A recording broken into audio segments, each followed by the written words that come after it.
महिलाओं में कैंसर की स्क्रीनिंग क्या ये जरूर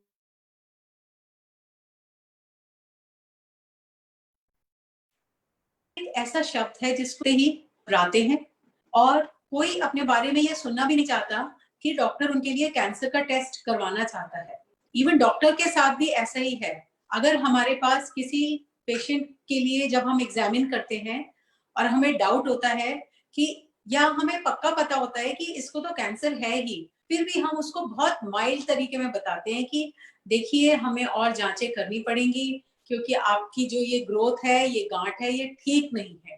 पर बिल्कुल ऑब्वियस वर्ड में, स्पष्ट शब्दों में ना तो डॉक्टर सीधे पेशेंट को बताना चाहता है और फिर जब बायोप्सी रिपोर्ट आती है तब हम ये क्लियर डिक्लेयर करते हैं कि हाँ, आपकी रिपोर्ट ठीक नहीं है, इसमें कैंसर है। तो कैंसर का मतलब क्या होता है? कैंसर का मतलब है uncontrolled growth of cells in the body. हमारी बॉडी में कहीं भी, हमारी बॉडी में हर चीज का ऑटो रेगुलेशन है। जैसे भगवान ने, नेचर ने ये डिसाइड किया हुआ है कि एक पर्टिकुलर रेस में हाइट विमेन में भी as tall as 4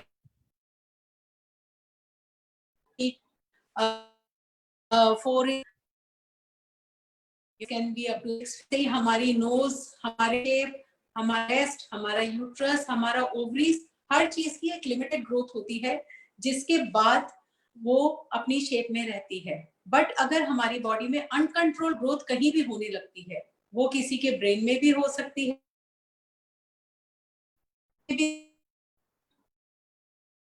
skin,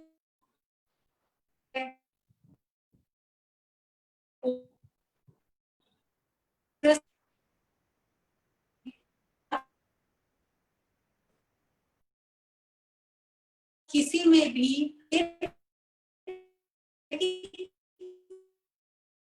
number हर को पूरे शरीर के कैंसर वातावरण के हिसाब से हमारे शरीर के मेल्स और में डिफरेंट टाइप्स ऑफ कैंसर की डिस्पोजल, उनके लिए हमें कैसे स्क्रीनिंग करनी है उसके बारे में चर्चा करेंगे। मेरे साथ हैं डॉक्टर पल्लवी सिंह और डॉक्टर वर्णिता अर्चिस्मती, जो आपसे पहले भी मिल चुके हैं। तो पहले I will invite doctor Pallavi कि वो आपको कैंसर के, कॉमन कैंसर के सिम्टम्स और उनकी स्क्रीनिंग के बारे में बताएं। Over to doctor Pallavi. Thank you ma'am. Thank you ma'am and good evening to everyone. जैसा कि अभी आरती मैम ने बताया, आज हम लोग डिस्कस करने जा रहे हैं जो विमेन में या महिलाओं में कॉमनली होने वाले कैंसर्स के बारे में। महिलाओं में वैसे तो जैसे कैंसर जो एक कोई सिंगल बीमारी नहीं होती है। कैंसर का मतलब होता है कैंसर में सेल्स एबनॉर्मली ग्रो करने लग जाते हैं और वो कहीं पर भी ग्रो कर सकते हैं। वो ब्रेस्ट में भी हो सकते हैं, वो लंग्स में भी हो सकता है, वो इंटेस्टाइन में भी हो सकता है, वो बॉडी के अदर पार्ट्स में भी हो सकता है।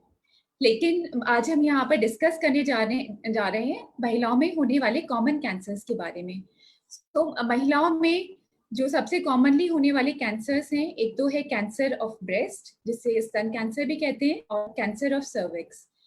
ब्रेस्ट कैंसर के जो कॉमनली होने वाले सिम्टम्स हैं, ब्रेस्ट कैंसर में कॉमनली जो पेशेंट आता है वो एक गांठ के साथ में आता है, उसको कोई लंप या कोई गांठ फील होती है।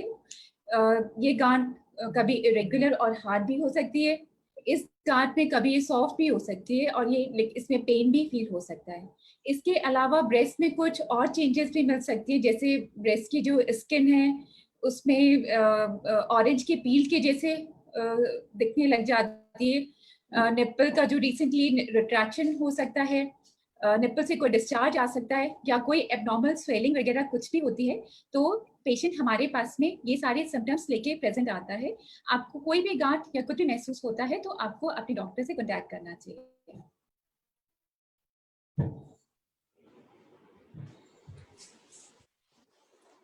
Okay, Dr. Pallavi, this is Dr. Vanita.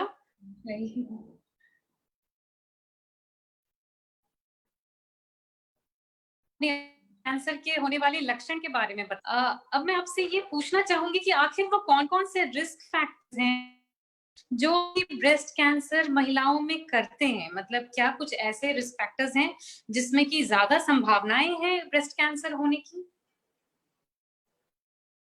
Yes doctor Vanita, risk factor वो कोई भी चीज होती है। हेलो। यस, रिस्क फैक्टर वो कोई भी चीज होती है जिसके प्रेजेंस में हमें वो प्रॉब्लम या वो डिजीज होने के चांसेस बढ़ जाते हैं। रिस्क फैक्टर होने का मतलब ये बिल्कुल नहीं होता है कि वो कैंसर या वो डिजीज वाकई में हो ही गया है। रिस्क फैक्टर्स दो टाइप के हो सकते हैं, एक वो जो हमारे कंट्रोल में होते हैं और एक वो जो हमारे कंट्रोल में नहीं होते हैं। मैंने अभी बताया रिस्क फैक्टर्स हमारे दो टाइप्स के हो सकते हैं, एक रिस्क फैक्टर जो हमारे कंट्रोल में है और एक फैक्टर्स जो हमारे कंट्रोल में नहीं होते हैं। सो पहले हम डिस्कस करेंगे वो वाले रिस्क फैक्टर्स जो हमारे कंट्रोल में नहीं है। अभी हम ब्रेस्ट कैंसर के रिस्क फैक्टर के बारे में डिस्कस कर रहे हैं। तो ब्रेस्ट कैंसर के लिए रिस्क फैक्टर्स जो हमारे कंट्रोल में नहीं होते हैं, उसमें से एक तो सबसे पहला रिस्क फैक्टर है बीइंग ए फीमेल। जो ब्रेस्ट कैंसर है वो फीमेल्स में ज्यादा कॉमन होता है, मेल्स में भी हो सकता है but not that common in males. दूसरा रिस्क फैक्टर है इंक्रीजिंग एज। जैसे जैसे एज इंक्रीज होती है कैंसर के लिए जो रिस्क है वो इंक्रीज होते चले जाता है। जो इंसिडेंस है आजकल जो ब्रेस्ट कैंसर का इंसिडेंस है वो 40 इयर्स की एज के बाद में 1 out of 11 women is diagnosed with cancer in India also। उसके अलावा जो रिस्क फैक्टर्स हैं, कुछ इनहेरिटेड रिस्क फैक्टर्स होते हैं। इनहेरिटेड रिस्क फैक्टर्स वो होते हैं जीन्स में, इधर होता है पेरेंट्स के जीन्स में म्यूटेशंस वजह से हाई रिस्क कैटेगरी में लाके खड़ा करते हैं। मुझे सब BRCA1 एंड BRCA2 के म्यूटेशन जो डिस्पोज करते हैं कैंसर के। और जो ये BRCA1 BRCA2 जीन्स म्यूटेशंस हैं, ये प्रीडिस्पोज करते हैं not only for breast cancer but also. इसके अलावा जो रिस्क फैक्टर्स है ब्रेस्ट कैंसर के अंडर अवर कंट्रोल वो है family history of breast cancer. Family history मतलब फर्स्ट डिग्री रिलेटिव में अगर है तो फर्स्ट रिलेटिव मतलब मदर में, सिस्टर में या डॉटर में ब्रेस्ट कैंसर है तो कैंसर ऑफ ब्रेस्ट जो रिस्क है वो 2-fold इंक्रीज हो जाता है। और अगर फर्स्ट डिग्री रिलेटिव्स में ब्रेस्ट कैंसर प्रेजेंट है जो है वो 3-fold इंक्रीज। इसके बाद इसके अलावा personal history of breast cancer है वो डिस्क्लोज करता है ब्रेस्ट कैंसर के रिस्क में।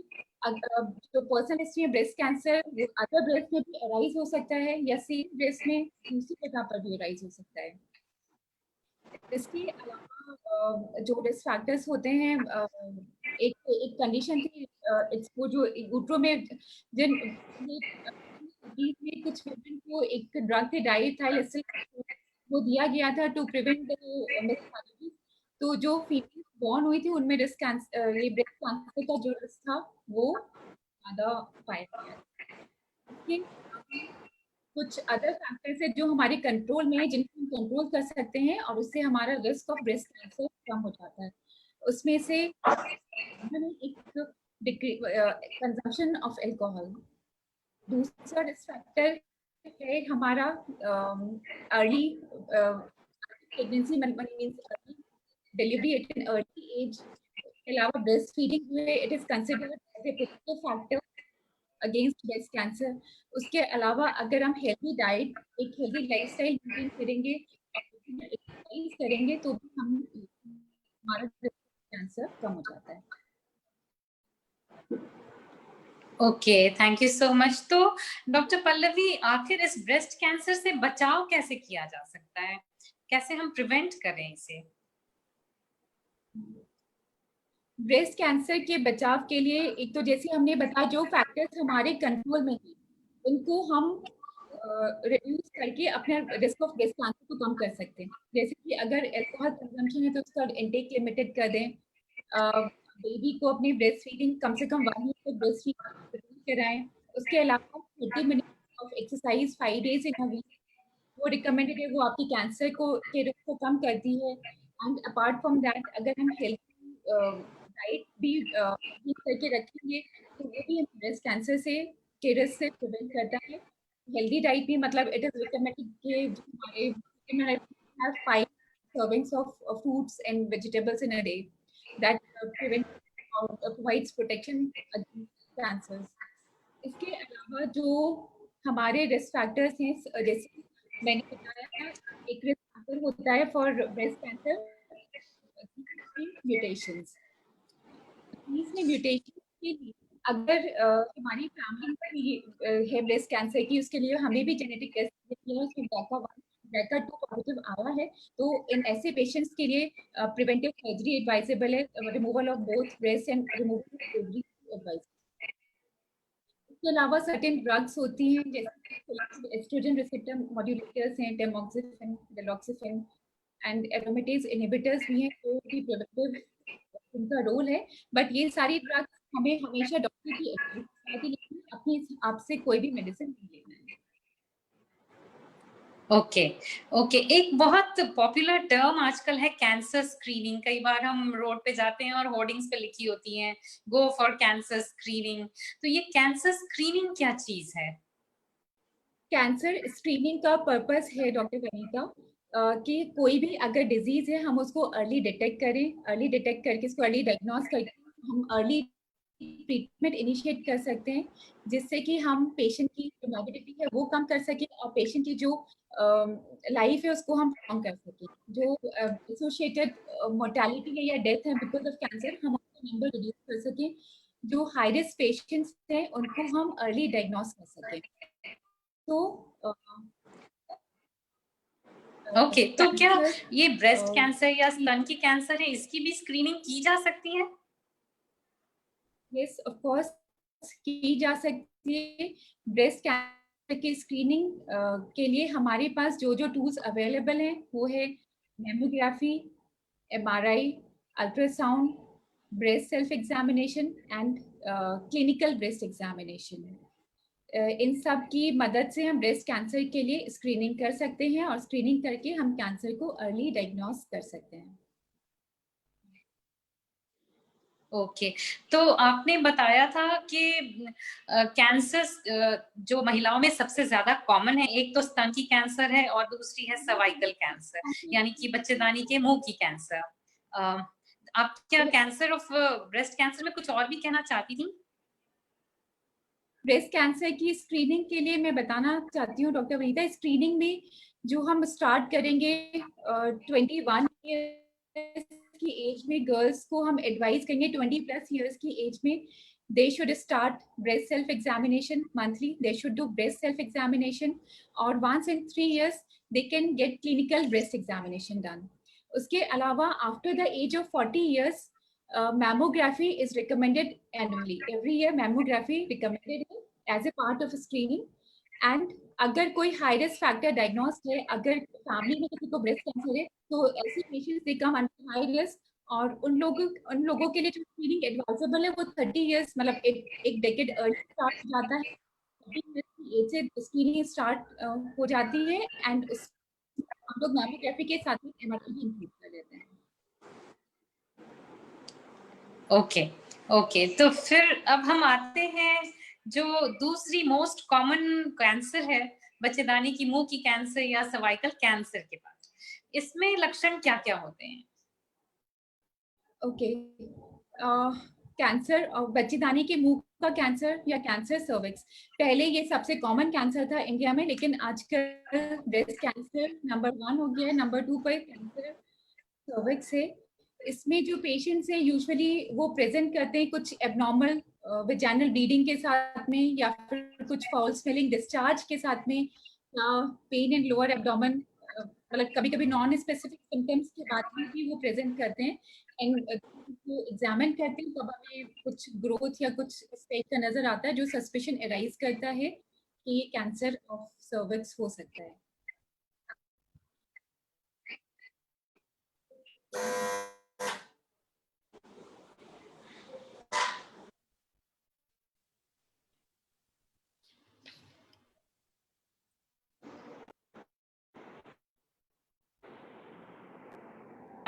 There is some communication problem, I think. Can you hear each तो other? सर्वाइकल कैंसर के भी कुछ रिस्क फैक्टर्स। हेलो, तो सर्वाइकल कैंसर के भी कुछ रिस्क फैक्टर्स होते हैं क्या?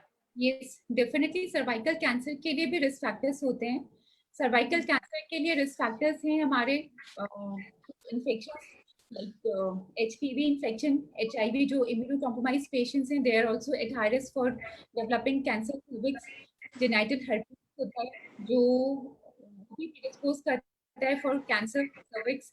इसके अलावा कैंसर सर्विक्स में जो इकोनॉमिक स्टेटस है उसमें ये ज्यादा प्रेवलेंट है। जो मैंने जैसे अभी बताया था, जो इन यूट्रो एक्सपोजर स्टिल बेस्टॉल हुआ, उन वाले जो फीमेल्स बॉर्न हुई हैं उन सर्विक्स के रिस्क ज्यादा। ओके, तो फिर कैंसर, सर्वाइकल कैंसर के लिए क्या बचाव के तरीके हैं? इसकी स्क्रीनिंग कैसे की? सबसे पहले तो प्रिवेंशन के लिए कैंसर सर्विक्स जो है ये इसके लिए सबसे अच्छी बात है कि इजीली डायग्नोस हो सकता है, अर्ली डायग्नोस हो सकता है, और इसके लिए ट्रीटमेंट मेजर्स अवेलेबल हैं। इसके लिए एक तो और जो HPV वैक्सीन आया है मार्केट में, ये भी कैंसर सर्विक्स के रिस्क को रिड्यूस करने में हेल्प करेगा।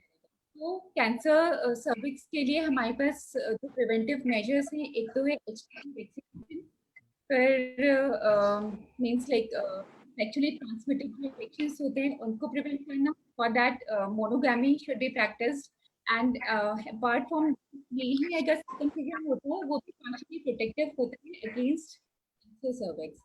इसके अलावा हमें डाइट और हेल्दी लाइफस्टाइल को मेंटेन करके रखेंगे।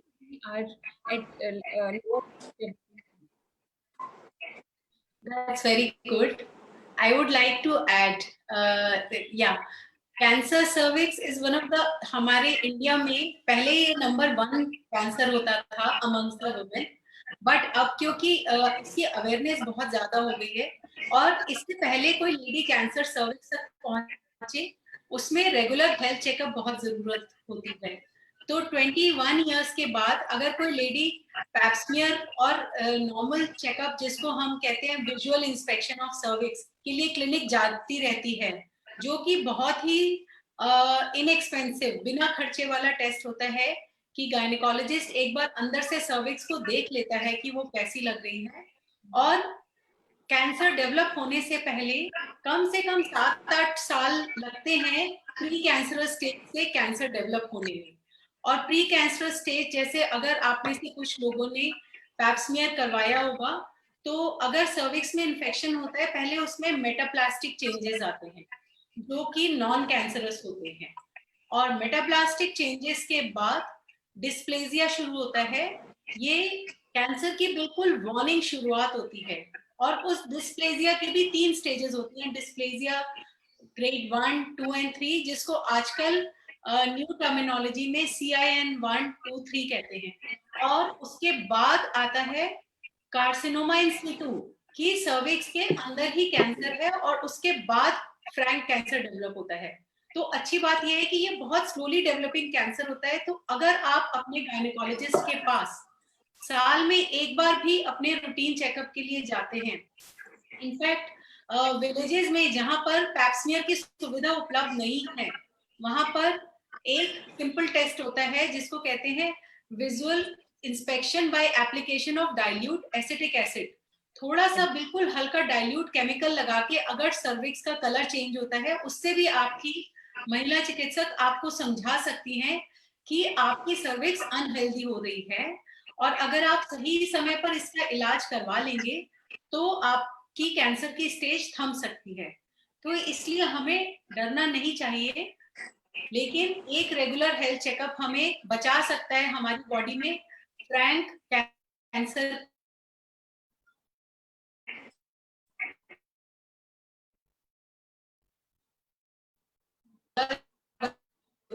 सर्विक्स को ट्रॉमा होता था, सर्विक्स को ट्रॉमा होने से कैंसर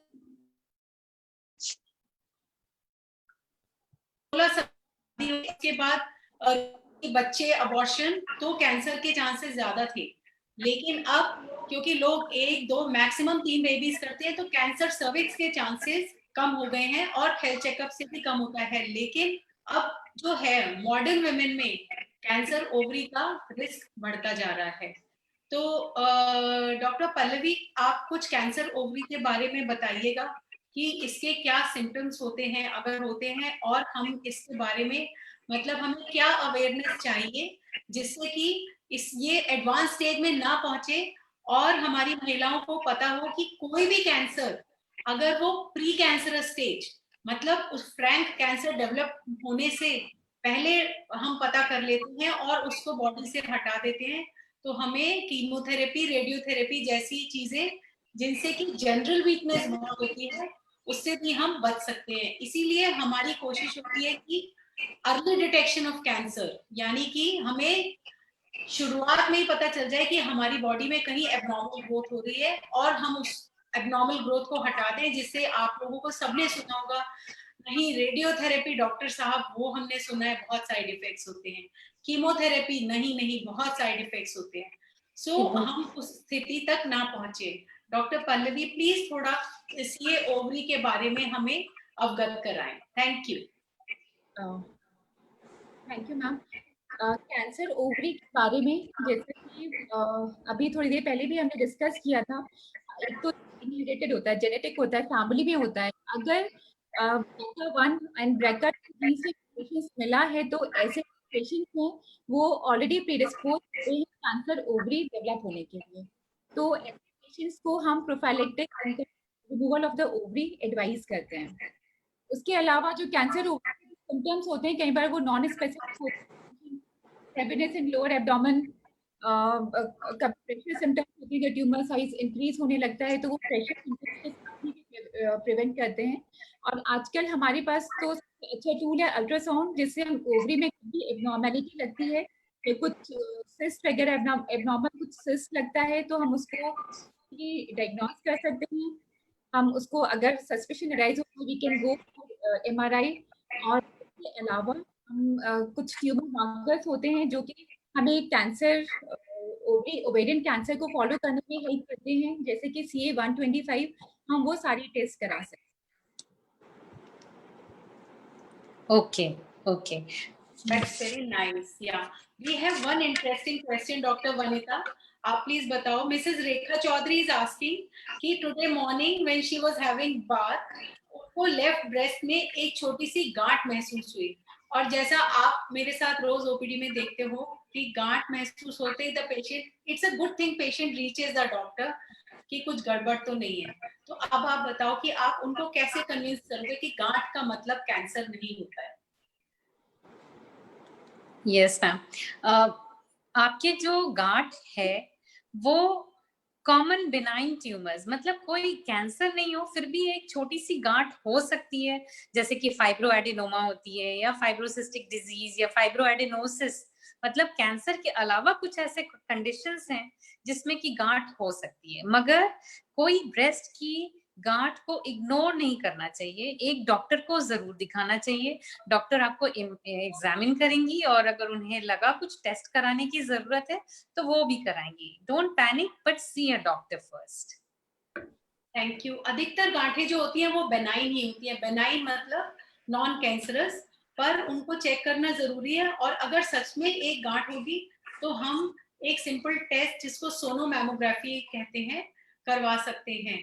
और कई बार लोग ब्रेस्ट एग्जामिन ऐसे करते हैं, नॉर्मली ऐसा बताया जाता है कि आपकी ये जो फिंगर के पल्प्स हैं इनसे हमें फील करना होता है, अदरवाइज एवरीवन कैन फील उनको फैट भी जो है ब्रेस्ट जैसे ही लगती है। डॉक्टर पल्लवी, आपके लिए मिसेस कविता तोमर पूछ रही हैं कि उनके मदर इन लॉ को कैंसर सर्विक्स है, तो उनको कितना रिस्क है कैंसर सर्विक्स होने का?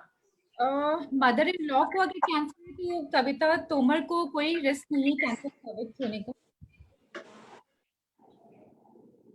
She is not at high risk for developing.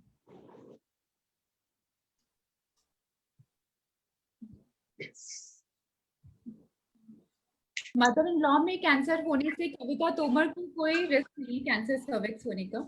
हाँ, लेकिन हर इंडिविजुअल का अपना एक रिस्क होता है। कैंसर सर्विक्स वैसे भी जेनेटिक बहुत कम फैक्टर होता है, जैसे CA ओवरी में और CA ब्रेस्ट में जीन्स का बहुत रोल होता है। तो हम हमेशा हिस्ट्री लेते हैं कि अगर आपकी मदर में या सिस्टर में सीए ब्रेस्ट की हिस्ट्री है तो बहुत जरूरी है कि आप अपना रेगुलर चेकअप करवाते रहें, रूटीन मैमोग्राफी भी करवाते रहें। इनफैक्ट जो आजकल लेटेस्ट पैथोलॉजिकल टेस्ट है जिसको कि BRCA1 और BRCA2 कहते हैं, ये हमारा जेनेटिक प्रीडिस्पोजिशन बता देता है। और आप लोगों ने देखा होगा काफी फिल्म स्टार्स भी आजकल जब वो कैंसर से सफर करते हैं तो after treatment they don't hide it. Cancer survivors they take a pride in showing कि look at Manisha Koirala, like every other day I keep seeing her good pictures, so she has not hidden anything, बल्कि जो cancer support groups होते हैं उसमें ये लोग लोगों को पॉजिटिविटी देते हैं because after a good treatment you know you can live a happy life for many years अगर आपका कैंसर अर्ली डिटेक्ट होता है। और अगर लेट भी डिटेक्ट होता है आपको पूरा ट्रीटमेंट लेना है, आधा नहीं छोड़ना है और प्रॉपर सेंटर से लेना है। एक छोटी सी चीज मुझे इस पॉइंट पर याद आ रही है, I had a very nice patient जिनको सीए ब्रेस्ट डिटेक्ट हुआ, बट शी डिड नॉट, उन्होंने स्वीकार ही नहीं किया कि मेरी बॉडी में कोई प्रॉब्लम है और वो होम्योपैथिक खाती रही, बट इससे उनका लाइफ स्पैन जो था बहुत शॉर्ट हो गया। आई कैन नेवर फॉरगेट कि अगर वो सही समय पे अपना इलाज करवाती, उस कैंसर को हटा लेती, तो आज वो मुझे आज भी मिल रही होती अपने रिलेटिव्स के साथ आकर। तो हमें कभी भी इग्नोर नहीं करना चाहिए। और मेरे हिसाब से होम्योपैथिक आयुर्वेदिक में कोई डेफिनेटिव रिस्क नहीं, कोई डेफिनेटिव ट्रीटमेंट नहीं है। इन पर रिलाई करने से क्या होता है, हम और टाइम वेस्ट कर देते हैं और कैंसर की स्टेजिंग बढ़ती जाती है। इसलिए सही इंस्टीट्यूट से सही समय पर इलाज कराना बहुत ही जरूरी है। सृष्टि फौजदार पूछना चाहती हैं कि मेरी बड़ी बहन को अभी अभी ओवेरियन कैंसर डिटेक्ट हुआ है और मुझे बहुत घबराहट हो रही है कि मैं डॉक्टर के पास ना जाऊं। दिस इज डिनायल, बिकॉज हमें डर लगता है कि अगर कुछ डॉक्टर बता देंगे तो क्या होगा, लेकिन डॉक्टर के पास जाने से तो हमारा इलाज जल्दी हो जाएगा। तो वो पूछ रही हैं इसके आगे डॉक्टर पल्लवी कि क्या मेरे सीए ओवरी होने के चांसेस के साथ साथ बाकी सारे कैंसर्स होने के चांसेस भी ज्यादा हैं? आप प्लीज एक्सप्लेन कर दीजिए। हेलो, जैसा कि हमने अभी बताया था, ये जो ओवेरियन कैंसर है और जो ब्रेस्ट कैंसर है, ये हेरिडिटरी कैंसर होते हैं और ये अगर जीन में म्यूटेशन की वजह से हुए हैं तो इसमें आपके कैंसर होने से चांसेस बढ़ जाते हैं। सो आपको रेगुलर फॉलोअप और रेगुलर चेकअप कराते रहना बहुत इंपॉर्टेंट है। और ये BRCA1 और BRCA2 जीन में म्यूटेशंस की वजह से हुए हैं तो ये ओवरी है तो ये ब्रेस्ट के लिए भी प्रेडिस्पोज करता है। Regular checkup is very important for you. Okay, now there's another question coming from Mrs. Achal Chadda. She says that her grandmother is having a lot of bloating and indigestion. मतलब बहुत ज्यादा gas की problem हो रही है, पेट फूस आ रहा है, अपच हो रही है। Her grandmother is 58 years old and because of lockdown she is not able to go to the doctor. She says that she has given her a rabeprazole from the local chemist and she is worried because she googled and she finds out कि ऐसे symptoms cancer of ovary में भी होते हैं। उन्हें क्या करना चाहिए? Doctor Pallavi please. या आज सबसे इम्पोर्टेंट तो ये कि आपको पैनिक नहीं करना चाहिए। ब्लोटिंग, इंडाइजेशन ये कैंसर ओवरी का सिम्टम हो सकता है, लेकिन बहुत सारी अदर कंडीशंस में भी हो सकता है। तो जब तक हमारा डायग्नोसिस नहीं बन जाता है आप प्लीज पैनिक नहीं करें। आपके लिए सबसे इम्पोर्टेंट है पहले तो अपनी जो ग्रैंड मदर है उनका एक अल्ट्रासाउंड करवाना। अल्ट्रासाउंड में ओवरी में अगर कुछ प्रॉब्लम है, ओवरी में कुछ कोई सिस्ट या कुछ डेवलप हो रहा है तो भी पता चल जाएगा। उसके आगे फर्दर फिर हम उनके मैनेजमेंट के लिए प्रोसीड करते हैं।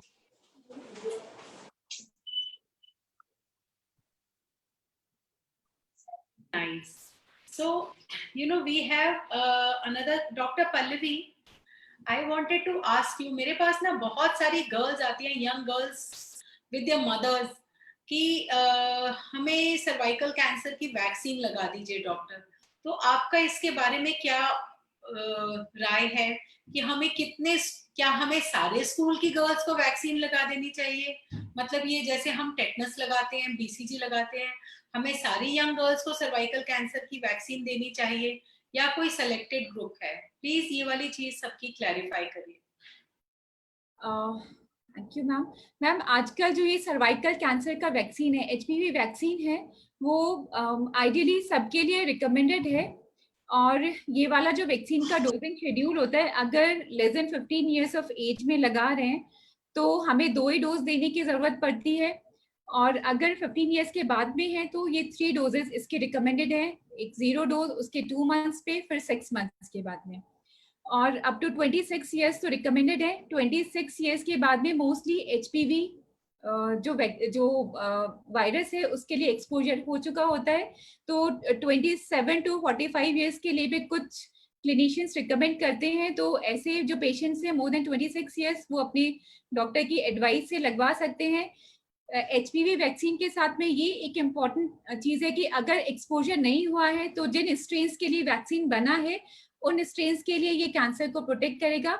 लेकिन अगर एक्सपोजर हो चुका है तो फिर ये कैंसर के डेवलपमेंट को नहीं प्रिवेंट करेगा। So it is that's very nice. So normally HPV vaccine young girls में लगा देनी चाहिए। और अगर जैसे हमारे पास कोई लेडी 35 इयर्स की आती है, नॉर्मली एचपीवी वैक्सीन की अपर एज लिमिट जो है 39 इयर्स है, बट हम लेस देन 39 इयर्स में हम क्या कर सकते हैं, हम एचपीवी टेस्ट कर सकते हैं। एचपीवी क्या है? HPV is human papilloma virus. ये एक वायरस है जो अगर हमारी सर्विक्स को अफेक्ट करता है तो उसकी वजह से कैंसर के चांसेस ज्यादा हो जाते हैं। और इस वायरस के पर्टिकुलर स्ट्रेन्स हैं, जैसे एचपीवी 16 एंड 18 सबसे कॉमन होते हैं, तो उनके अगेंस्ट वैक्सीन बनी है। Suppose if you are 40 years और आपने वैक्सीन नहीं लगवाई, तो ऐसा नहीं है कि आपको कैंसर हो ही जाएगा, क्योंकि अगर आप रेगुलर अपना चेकअप करा रही हैं तो आप कैंसर से पूरी तरह बच सकती हैं। एक और क्वेश्चन है बहुत अच्छा, not related to cancer screening. Mrs Dimple Puri Oberoi from Agra, she wants to know कि डॉक्टर क्या पीसीओडी क्योर कर सकते हैं? ये बहुत बहुत ही कॉमन और बहुत अच्छा क्वेश्चन है। एक्चुअली पीसीओडी जो है एक मेटाबॉलिक सिंड्रोम है। इसमें वेट बढ़ता है, हमारी ओवरीज का थोड़ा अल्ट्रासाउंड में साइज ज्यादा दिखता है और हमारा ओव्यूलेशन इरेगुलर हो जाता है। अगर कोई लेडी बहुत रेगुलर एक्सरसाइज से, डाइट कंट्रोल से अपना वेट कंट्रोल कर लेती है तो अल्ट्रासाउंड पिक्चर अच्छी हो जाती है, पीरियड्स भी रेगुलर हो जाते हैं। और पीसीओडी को हम क्योर तो नहीं कह सकते, but we can improve the symptoms of PCOD और हमारे कंसीव करने के चांसेस बढ़ जाते हैं। और साथ ही में पीसीओडी के साथ जो एसोसिएटेड रिस्क फैक्टर्स होते हैं, जैसा कि बाद में डायबिटीज ना हो जाए और डिजीजेस ना हो जाए ड्यू टू बीइंग ओवरवेट, वो हम कंट्रोल कर सकते हैं। डॉक्टर वनिता, मैं आपसे पूछना चाहती हूँ कि you know even lot of times I have some doubt, जब मुझे एसिडिटी होती है कि कहीं मेरे अंदर कुछ डेवलप तो नहीं हो रहा है ना? तो जनरली हमें पेशेंट्स को क्या बताना चाहिए कि किस टाइम वो डॉक्टर को संपर्क करें? जैसे कैंसर सर्विक्स हम बात कर चुके हैं, कैंसर ब्रेस्ट कर चुके हैं, पर कई बार जैसे अगर इंटेस्टाइन्स में कुछ प्रॉब्लम होती है या कुछ होता है, तो when should a lady approach to the doctor? Yes ma'am, जब भी ऐसी कोई परेशानी होती है, जैसे ब्लोटिंग है या फिर बहुत ज्यादा इंडाइजेशन की प्रॉब्लम है, भारी खाया पचा नहीं, तो इंडिया में over the counter medications available हैं। लोग सबसे पहले अपने केमिस्ट के पास जाते हैं और कुछ गैस की गोलियां और कुछ यूनिएंजाइम ड्यूपिजाइम लेकर खा लेते हैं। लेकिन ऐसा नहीं करना चाहिए, अपने डॉक्टर को जरूर दिखाना चाहिए। डॉक्टर एग्जामिन करते हैं, कई बार सिंपल कोलाइटिस की वजह से या फिर लिवर के स्लोनेस की वजह से भी इस तरह के सिम्टम्स हो सकते हैं। मगर कुछ ऐसे कैंसर्स भी हैं जो ब्लोटिंग और इंडाइजेशन और ऐसे सिम्टम्स से प्रेजेंट करते हैं, खास करके कि कैंसर ओवरी, वो बहुत सारे केसेस ऐसे आए हुए हैं हमारे पास जो कि सिर्फ गैस और ऐसी प्रॉब्लम थी, हमने अल्ट्रासाउंड कराया तो उसमें ओवेरियन ट्यूमर्स डायग्नोज हो गई। तो जब एक तो सेल्फ मेडिकेशन से हमेशा बचना चाहिए, और अगर ऐसे सिम्टम्स परसिस्टेंट हैं, अगर आप अगर बहुत सुदूर इलाके में कहीं रहते हैं, तुरंत डॉक्टर के पास नहीं जा सकते, लेकिन दवाइयों से जो आपके लोकल डॉक्टर्स ने दी हैं, अगर नहीं आराम आ रहा है, ज्यादातर डॉक्टर्स डिवर्मिंग करते हैं, एक बार आपको कीड़ों की दवा देते हैं, थोड़ी सी अमीबिक डिसेंट्री के लिए दवाइयां देंगे वो आपको, मगर इनसे भी अगर आराम नहीं आ पा रहा है तो आगे चेकअप कराने की जरूरत हो जाती है। Thank you ma'am. Thank you. I hope we have talked about कि अगर किसी को पॉटी में ब्लड आता है या ऑल्टर्ड बाउल हैबिट्स होती हैं, तो डॉक्टर को इमरजेंसी में दिखाना बहुत जरूरी होता है। जैसे कुछ लोगों को अगर बहुत कॉन्स्टिपेशन रहता है या स्टूल्स की जो रेगुलरिटी है वो डिस्टर्ब हो जाती है, और या बहुत लंबा इनडाइजेशन रहता है। जैसे मुझे पता है, मेरी एक बहुत क्लोज रिलेटिव थी, उनको बस क्या कंप्लेंट थी कि खाना मेरे गले के नीचे नहीं जा रहा, but because she was old about 70 years, तो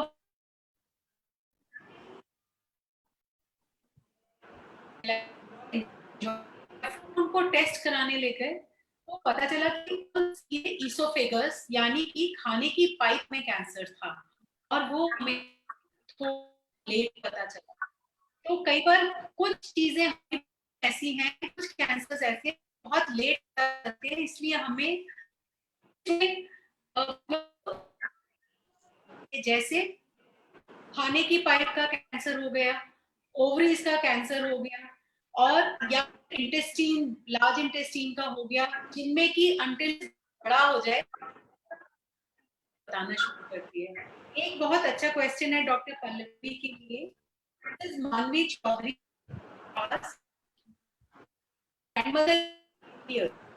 तो फिर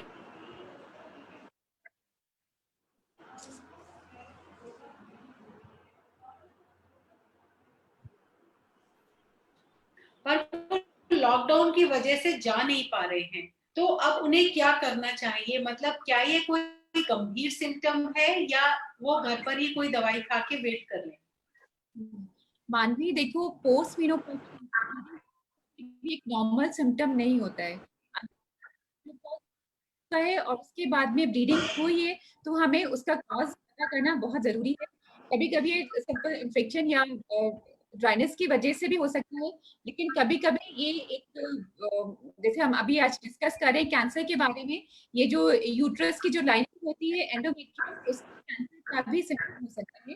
तो आपको सबसे पहले जाके मतलब डॉक्टर को कंसल्ट करना चाहिए और अपनी ग्रैंड मदर का एक अल्ट्रासाउंड करा के देख लेना चाहिए। उसमें अल्ट्रासाउंड में मोस्ट प्रोबेबली अगर उनका जो डॉक्टर वो चेक करेंगे लाइनिंग, जो एंडोमेट्रियल लाइनिंग है वो ठीक आती है, उसका एंडोमेट्रियल सैंपलिंग होना भी बहुत जरूरी है टू रूल आउट कि उसमें कोई ये कैंसर लाइक पैथोलॉजी तो डेवलप नहीं हो रही है। Thank you. ये बहुत जरूरी है। एक पॉइंट बताना जरूरी है कि ज्यादातर कैंसर्स जो होते हैं ना वो बड़ी एज में होते हैं। मतलब ऐसा होता है कि कभी बहुत यंग बच्चे में भी कोई कैंसर देखने को मिल जाता है, या may be once in 15-20 years आप किसी 28 ईयर ओल्ड गर्ल में भी ये ब्रेस्ट देख लेते हो। बट जैसे जैसे हमारी एज बढ़ती है, above 50, above 60, the risk of cancer development in the body increases, so one has to be very careful. Dr. Pallavi, आप सॉरी डॉक्टर वनिता, मिसेस निधि बंसल गोयल पूछना चाहती हैं कि उनको लेफ्ट ब्रेस्ट में एक एब्सेस हो गई थी और उनको दवाइयों से कोई आराम नहीं आ रहा। पहली चीज तो कि अब उन्हें क्या करना चाहिए, और उनको थोड़ा सा डाउट है कि क्या एब्सेस भी आगे जाकर कुछ हमारी बॉडी को हार्म कर सकती है अगर हम इसको ट्रीट नहीं करते हैं। यस मैम, एब्सेस अगर ब्रेस्ट में है तो ज्यादातर वो दवाइयों से नहीं ठीक हो पाती, उसे ड्रेनेज करने की जरूरत होती है। मतलब डॉक्टर आपको सुनने की मतलब एनेस्थीसिया के अंडर एक छोटा सा चीरा लगा के और वो सारे पस निकाल देगा, तो वो एब्सेस जल्दी से हील हो जाएगी। एब्सेस के साथ रहते हुए में अगर आप एंटीबायोटिक्स खा रही हो तो एंटीबायोमा होने का डर होता है। एंटीबायोमा क्या है? आपके पस अंदर कलेक्टेड हो जाती है और उसके ऊपर हार्डनिंग हो जाती है, वो फिर एक गांठ जैसी फील होने लग जाती है, जो कि बहुत कंफ्यूजिंग होता है कि कहीं ये कैंसर की गांठ तो नहीं है। और एक और इम्पॉर्टेंट बात है कि अगर नॉन हीलिंग एब्सेस है, जो कि इन किसी भी चीजों से नहीं ठीक हो रही है, तो कभी कभी कैंसर ब्रेस्ट भी एब्सेस की तरह प्रेजेंट कर सकती है। ये थोड़ा विरुलेंट फॉर्म ऑफ कैंसर होती है। अब मैं नहीं चाहूंगी कि आप पैनिकी हो जाएं, डर जाएं। ज्यादा संभावनाएं हैं कि आप इन्फेक्शन की वजह से आपको ये एब्सेस हुई होगी, मगर you should go and see a doctor, get it drain, take proper antibiotics. हाँ, एब्सेस होने के बाद ऐसा नहीं है कि लेटर ऑन आपको ब्रेस्ट कैंसर होने की संभावनाएं बढ़ जाएं, ऐसा नहीं है। Thank you doctor Pallavi. I was just thinking कि आप हमारे ऑडियंस को प्लीज बताएं कि हमें अपने डाइट में और अपने नियमित रहन सहन में, जैसे हर पेशेंट को हम बताते हैं breast feeding is very important, क्योंकि एक तो ब्रेस्ट मिल्क बच्चे के लिए अच्छा है, दूसरा ब्रेस्ट फीड कराने से हमारी बॉडी को कैंसर ब्रेस्ट से सुरक्षा मिलती है। It protects us against cancer breast. तो ऐसे और हमारे रूटीन लाइफस्टाइल में हम क्या क्या सजेस्ट कर सकते हैं जिससे कि the risk of cancer development goes down amongst women? Cancer के रिस्क को कम करने के लिए एक हेल्दी डाइट और एक हेल्दी लाइफस्टाइल को मेंटेन करना बहुत इम्पोर्टेंट है। हेल्दी लाइफस्टाइल में हमारे रूटीन में आता है एक्सरसाइजेस। इट इज रिकमेंडेड और इट इज सेड कि अगर हम 30 minutes every day and 5 days in a week regular exercise करते हैं तो ये हमारे कैंसर के रिस्क को लोअर करता है। उसके अलावा डाइट में हाई फाइब्रस डाइट, डाइट है जिसमें फ्रेश फ्रूट्स एंड वेजिटेबल्स हैं, 5 servings of fruits and vegetables in a day, वो रिकमेंडेड है। वो भी हमारे कैंसर ऑफ रिस्क को प्रिवेंट करते हैं। उसके अलावा जो अभी हमने डिस्कस किया था जैसे कैंसर सर्विक्स है, उसके प्रिवेंशन के लिए हमारे पास आजकल वैक्सीन्स भी अवेलेबल हैं। और जो रेड मीट होता है, जो रेड, इट्स लाइक वो हमें prevent करता है बाकी के लिए, तो रेड मीट को अवॉइड करना चाहिए हमें डाइट में अपने। कुछ चीजें और हैं, जैसे कैंसर ओवरी का वैसे बचाव का कुछ नहीं है, sometimes it can be genetic, तो हमें normally after 35 years regular ultrasound करके हम उसको पता कर सकते हैं। बट जैसे ओरल कॉन्ट्रासेप्टिव पिल्स होती हैं जिसको खाने से लोग बहुत डरते हैं कि नहीं डॉक्टर ये पिल्स तो हमें बहुत नुकसान करेंगी। तो एनी लेडी जो बहुत ओवरवेट नहीं है ना, स्मोकर नहीं है, अगर उसको कॉन्ट्रासेप्टिव मेथड चाहिए जो और मे ओरल बी उनके किसी कॉन्ट्रासेप्टिव दूर के पिल्स हैं रिश्तेदार में कुछ वो सी ओवरी की जो संभावना है, तो यूट्रस की कॉन्ट्रासेप्टिव जो पिल से लाइनिंग क्या होती होता है है, हमारी एंडोमेट्रियम, ओवरीज में ओव्यूलेशन कम होता है, उनकी सरफेस पे इंजरी कम होती है और risk of C ovary can be reduced marginally. इसी से मुझे याद आया कि कैंसर का एक बहुत कॉमन कारण क्या है, repeated irritation anywhere in the body. मतलब दिस इज फॉर सबकी जानकारी के लिए, जैसे कोई चीज इरिटेट करती रहती है, मान लीजिए हमारे मुंह में कोई शार्प टूथ है और यानी कि दांत का कोई कोना निकला हुआ है और वो कुछ सालों तक वहां बार बार चुभता रहता है और वहां अल्सर बनता है, उसमें कुछ सालों में कैंसर बनने का रिस्क है। तो हमें शार्प टूथ को भी अवॉइड नहीं करना चाहिए, अपने डेंटिस्ट के पास जाके उसको ठीक कराना चाहिए। दूसरा बहुत कॉमन कारण, जैसे जो टोबैको च्यूअर्स होते हैं, स्मोकर्स होते हैं, ये आजकल गर्ल्स भी हो सकते हैं और बॉयज भी होते ही हैं। तो टोबैको च्यूअर्स में क्या होता है कि वो मुंह में आप साइड में एक टोबैको का पीस या मसाले का पीस रखा हुआ है, वो वहीं पर लोकल इंजरी करता जा रहा है, आपके मुंह की लाइनिंग को वो खराब कर रहा है, अनहेल्दी कर रहा है। और अगर आप कुछ ज्यादा सालों तक वो खाते रहेंगे तो पहले प्री कैंसरस चेंजेस आएंगे जिसको कहते हैं ल्यूकोप्लेकिया। अगर आप अपने किसी भी ईएनटी स्पेशलिस्ट या डेंटिस्ट के पास जाएंगे तो वो आपको बताएंगे कि भाई आपके तो मुंह की लाइनिंग बहुत खराब हो रही है। और अगर और ज्यादा खाएंगे, और ऐसा नहीं है कि tobacco only men eat. I know UP में there are lot of women जो पूरे टाइम टोबैको खाती है और उनको टोबैको की वजह से ओरल कैविटी का कैंसर हो जाता है, फिर उसके बाद they have to undergo radiotherapy, surgery, पर माउथ की डिफॉर्मिटी कभी भी ठीक नहीं होती है। कैंसर टंग भी ऐसे काफी लोगों में हो जाता है। ऐसी बहुत सारी स्टडीज हैं जो बताती हैं कि अगर कोई बहुत समय तक हॉट ड्रिंक्स लेता रहता है, मतलब बहुत गर्म खाना, बहुत गरम गरम सूप्स, यू नो, तो उससे भी कंटिन्यूअस इंजरी से हमारी बॉडी को रिस्क ऑफ कैंसर ज्यादा होता है। इसलिए आपने देखा होगा कि मतलब लॉट ऑफ गुड प्लेसेस, और अमेरिका में तो ऐसा है ही कि बहुत हॉट चीजें नहीं सर्व करते हैं, अदरवाइज कॉशन देके लिखते हैं, because the temperature should not be boiling hot when we offer the food to our oral cavity. ऐसे ही chronic constipation, जैसे अभी सब लोग बहुत जंक फूड खाते हैं जिसमें मैदा बहुत ज्यादा होता है। पुराने जमाने में लोग रफेज बहुत खाते थे, चोकर वाला आटा खाते थे। अभी हमारी new generation, I will not say, I mean may be 60% of the youngsters जिनको मैं मिलती हूँ वो बहुत अवेयर हैं कि मैडम मैं जंक बिल्कुल नहीं खाती हूँ, मैं तो हेल्दी खाना खाती हूँ, स्मूदीज लेती हूँ। But some of them, if someone keeps taking lot of मैदे वाला चीजें और बहुत कॉन्स्टिपेशन रहता है तो वो भी हमारी इंटेस्टाइन्स को अनहेल्दी कर देता है। और अगर किसी बड़ी उम्र के इंसान को बहुत समय से कॉन्स्टिपेशन है तो उसमें भी रिस्क ऑफ कैंसर डेवलपमेंट काफी ज्यादा है। अभी हमारे पास और बहुत सारे क्वेश्चंस आ गए हैं। एक और क्वेश्चन है, उसमें वो पूछना चाहते हैं कि जैसा आपने बताया कि जैसे जैसे एज बढ़ती है तो कैंसर का रिस्क ज्यादा होता है, तो माय नानी इज 80 इयर्स, तो हमें उनका क्या चेकअप कराना चाहिए to rule out the risk of any unknown cancer body?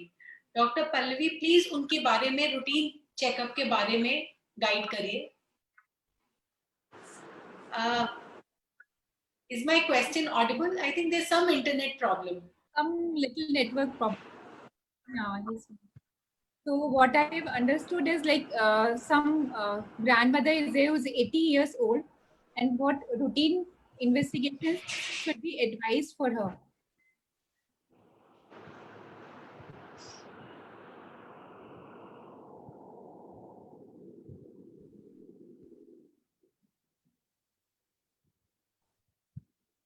I think there's some problem going on. I'm not able to hear the questions. In the mean, Okay. So you know there is a lady. Am I audible? Am I audible now?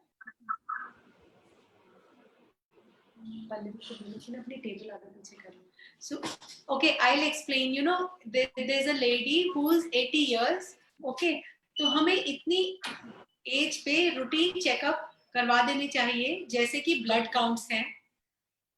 Am I audible? No. Yes, ma'am. Now you're audible. Okay.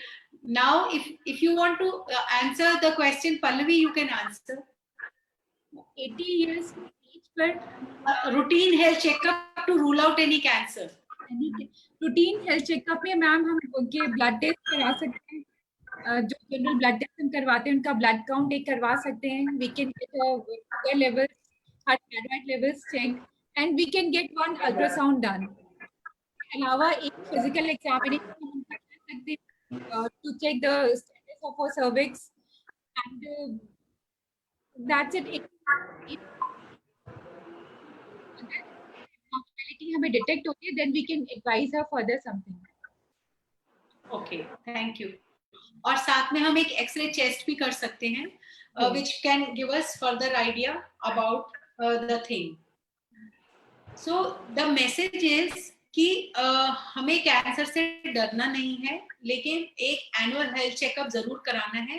Ladies के लिए जो special test है उसमें before the age of 40 breast self examination या breast examination by the clinician आता है।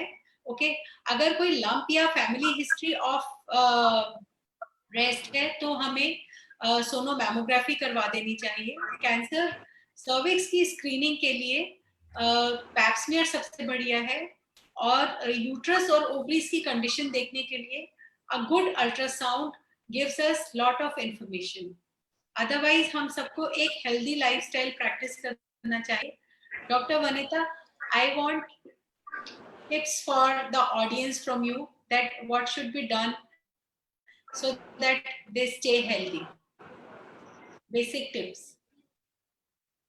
No, I'm not audible. The basic tips for a healthy life.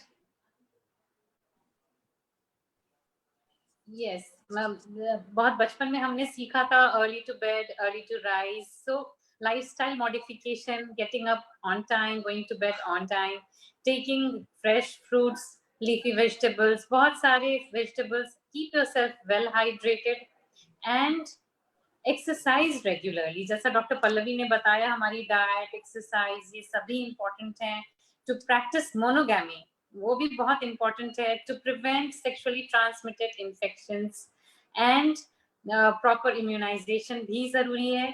और साथ ही साथ कुछ वैक्सीन्स हैं, उन्हें हमें अपने आप को वेल इन्फॉर्म्ड रखना चाहिए और जागरूक रखना चाहिए. अपने आप को नेग्लेक्ट नहीं करना चाहिए और अपने बॉडी के बारे में अवेयर रहें. और जब कोई प्रॉब्लम हो तो go and see a doctor. Don't confuse yourself. There is one question coming from Anna, doctor Aarti ma'am. She is young, she's 22 and she's planning to get breast implants. She asks, do they predispose to breast cancer, because she has read it somewhere in some article. Basically, if the condition of the breast is normal, because she's so young, and the doctor would be doing the ultrasound before putting in the implants, and if she keeps going for regular health checkups to her cosmetologist after that, I don't think breast implants can predispose her to see a breast.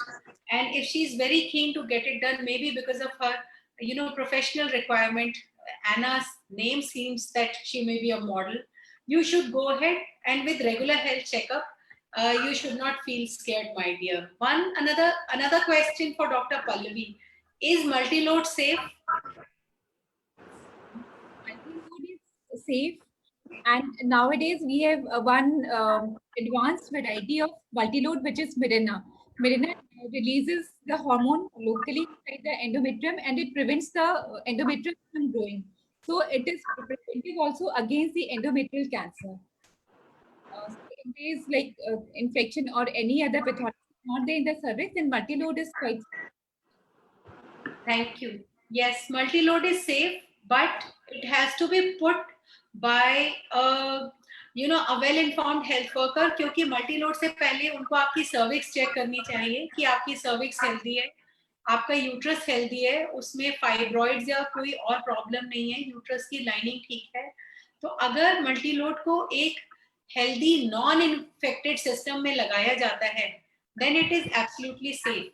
Actually हर चीज की जो वो होती है safety, उसके पहले उसके प्री रिक्विजिट्स होते हैं. मतलब जैसे कार चलाने से पहले देखते हैं ब्रेक ठीक है, पेट्रोल है, सड़क तो नहीं टूटी हुई, plus the driver is not sleepy, तो आपकी राइड कंफर्टेबल रहेगी. Similarly for anything it is not 100%. अगर मल्टीलोड बिना इन्फेक्शन वाले सिस्टम में लगा है और ट्रेन्ड पर्सन ने लगाया है, then it is absolutely safe. Otherwise it may cause some problems if it is put, अगर सर्विक्स अनहेल्दी है, यूट्रस बहुत बिग है, तो इसे नहीं लगाना चाहिए. I would like to thank Dr. Pallavi and Dr. Vanita for very useful information, and my thanks to my audience also for joining us and for putting in very interesting questions. And we would be closing this session now, but at the same time I would like to say, जैसे अगर आपके मन में कोई specific topic है, suppose related to cancer breast and related to back pain, so please let us know so that we can discuss that topic in our next session according to your choice. Thank you so much. Be safe, be at home, and never forget the COVID careful precautions. Home isolation is very important. Okay, mask is very important. It is life-saving, and avoid going out. The lockdown may be over, but जब तक हमारा graph decline नहीं करता है, we cannot go experimental with anything. Thank you and have a good evening and a good week ahead. Okay, bye-bye. Thank you.